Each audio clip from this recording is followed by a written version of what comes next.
Assalamualaikum warahmatullahi wabarakatuh. Kami daripada kumpulan 1 akan membentangkan tentang biodata Avicenna. Tahun 980 Masihi di Afsana, Perampiran Bukhara, lahirlah seorang tokoh agung bernama Ibnu Sina atau Avicenna. Di barat sejak kecil, beliau telah menguasai matematik, falsafah dan perubatan dengan kepintaran yang luar biasa.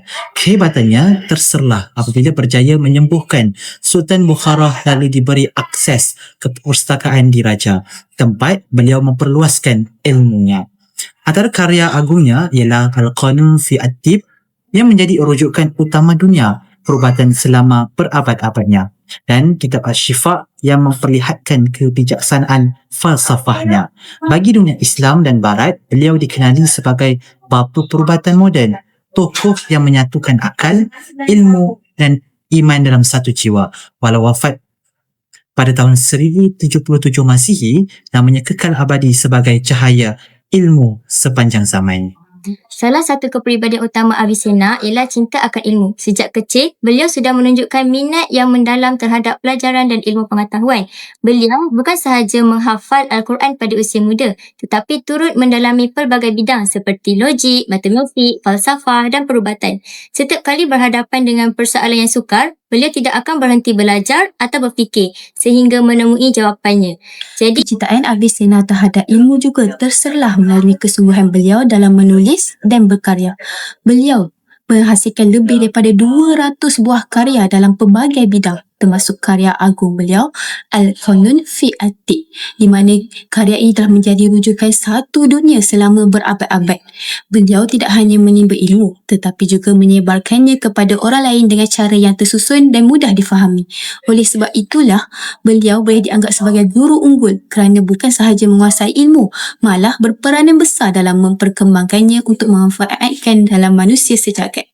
Seterusnya, Avicenna ialah tokoh yang memiliki kesabaran dan ketekunan luar biasa dalam menuntut serta menyebarkan ilmu. Sejak kecil lagi, beliau menghabiskan masa berjam-jam membaca kitab walaupun hanya dengan cahaya pelita, dan tidak berputus asa walaupun menghadapi kesukaran dan memahami ilmu falsafah serta perubatan.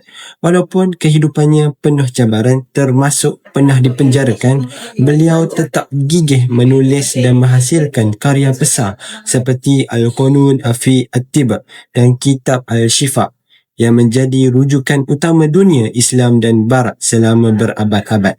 Sifat sabar dan istiqamah inilah yang menjadikan beliau seorang guru yang unggul yang wajar dicontohi. Melalui kepribadian Ibnu Sina ini, kita dapat kaitkannya dengan jiwa seorang guru. Pertama, seorang guru yang sabar dan tekun akan mampu membimbing pelajar dengan penuh kesungguhan, biarpun setiap pelajar mempunyai tahap kemampuan berbeza.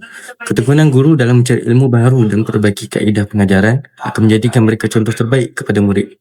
Dalam konteks moden, sifat ini juga amat penting supaya guru tidak mudah berputus asa dalam menghadapi cabaran sama ada dari segi teknologi, sikap pelajar maupun perubahan sistem pendidikan. Sebagai rumusan, sifat sabar dan tekun Ibnu Sina ini terbukti melalui kesungguhannya dalam menuntut ilmu dan menghasilkan karya besar seperti Al-Qanun fi At-Tib. Walaupun menghadapi kesukaran, beliau tidak pernah berhenti berusaha. Hasilnya, ilmu beliau kekal relevan sehingga ke hari ini. Sifat ini perlu dicontohi oleh setiap guru kerana tanpa kesabaran dan ketekunan, ilmu tidak akan dapat disampaikan dengan sempurna. Ciri seterusnya adalah penyampaian ilmu yang bersistem. Avicenna ini mempunyai kepribadian yang amat mementingkan struktur dan ketertiban dalam penyampaian maklumat, dan ia sangat berbeza dengan guru-guru sebelumnya yang mungkin mengajar secara lisan sahaja. Buktinya, kitab Al-Qanun fi At-Tib, iaitu kitab ini bukan sahaja ataupun bukan sekadar koleksi maklumat perubatan. Ia adalah kurikulum tersusun yang meliputi anatomi, farmakologi dan kaedah rawatan. Jadi, penyusunan bersistem ini membolehkan lagi pelajar dan doktor Eropah menguasai ilmu perubatan secara berperingkat, dan ia merangkumi intipati utama pedagogi yang unggul. Seterusnya, mari kita lihat kepada kepribadian pedagogi, sistematik dan proaktif dalam mendidik. Avicenna menemukan dua ciri spesifik utama. Yang pertama, pendidikan berasaskan pengalaman hands-on learning, dan yang kedua, penyampaian ilmu yang bersistem. Berdasarkan pendidikan berasaskan pengalaman ataupun hands-on learning, Avicenna tidak hanya menekankan aspek teori semata-mata tetapi juga mengutamakan pembelajaran berasaskan pengalaman sebenar. Sebagai seorang doktor dan wazir, beliau menawarkan pembelajaran kontekstual dengan mengaitkan teori perubatan kepada situasi sebenar di lapangan. Kaedah ini menjadikan proses pembelajaran lebih bermakna dan efektif untuk pelajarnya. Bukti daripada sejarah ialah ketika Avicenna berkhidmat di istana dan menguruskan kesihatan awam, beliau membawa pelajar-pelajarnya untuk bersama-sama mendiagnosis dan merawat pesakit. Melalui pengalaman langsung ini, pelajarnya bukan sahaja menguasai kemahiran klinikal tetapi juga berupaya membuat keputusan rasional di bawah bimbingan beliau, dan ia adalah satu ciri penting dalam pendidikan berasaskan pengalaman. Sebagai kesimpulan, Avicenna atau Ibn Sina digelar sebagai guru unggul kerana beliau bukan sahaja cemerlang dalam bidang ilmu, malah berjaya menggabungkan pengetahuan akal dengan nilai kerohanian. Kepribadian dan pemikiran mencerminkan ciri seorang guru profesional seperti yang ditekankan dalam kursus KPG 3103. Insan guru profesional iaitu guru yang berilmu, berakhlak mulia dan berpadanan membentuk insan seimbang.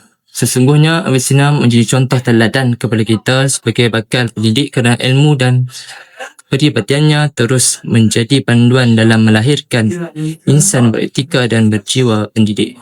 Seperti katanya, tiada jalan pintas menuju ilmu kerana setiap langkah memerlukan sabar dan tekun. Sekian daripada kami Kuala 1. Assalamualaikum warahmatullahi wabarakatuh.